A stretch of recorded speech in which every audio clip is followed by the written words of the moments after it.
সবসময় ক্লান্তি লাগে, একটু হাঁটলেই দম বন্ধ হয়ে আসে, চেহারায় কোনো উজ্জ্বলতা নেই।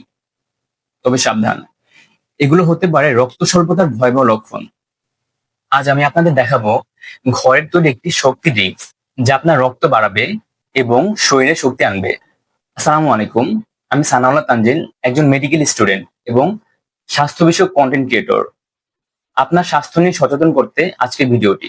রক্ত স্বল্পতা মানেই আয়রনের ঘাটতি নয়, এর সঙ্গে জড়িত রয়েছে ভিটামিন বি 12, ফোলেট, হিমোগ্লোবিন উৎপাদন এবং খাদ্যাভ্যাস।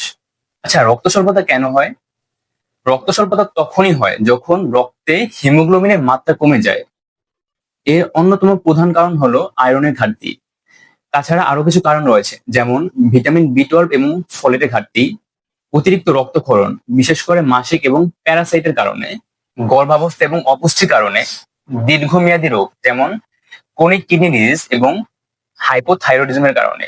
ঘরের তৈরি energy drinks recipe: 1 cup beetroot, half cup গাজর, 2 থেকে 3টি খেজুর, 1 চামচ লেবুর রস, 1 চামচ মধু এবং 1 গ্লাস পানি। প্রথমে সবগুলো উপাদান ভালো করে ব্লেন্ডারে ব্লেন্ড করে নিন, তারপর ছেঁকে এতে লেবুর রস এবং মধু মিশিয়ে নিন। ফ্রিজে রেখে প্রতিদিন সকালে খালি পেটে 1 গ্লাস করে খান।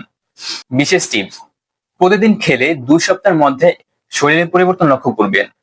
ভিটামিন সি যুক্ত খাবার খেলে আয়রন শোষণ বেড়ে যায়, তাই লেবুর রস রাখা জরুরি। আচ্ছা, কারা খাবেন না এবং কখন খাবেন? ডায়াবেটিস রোগীরা খেজুর এবং মধু অ্যাভয়েড করবেন, আর এটি সকালবেলা খালি পেটে খেলে ভালো রেজাল্ট পাবেন।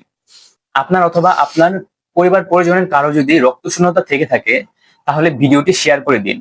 ধন্যবাদ।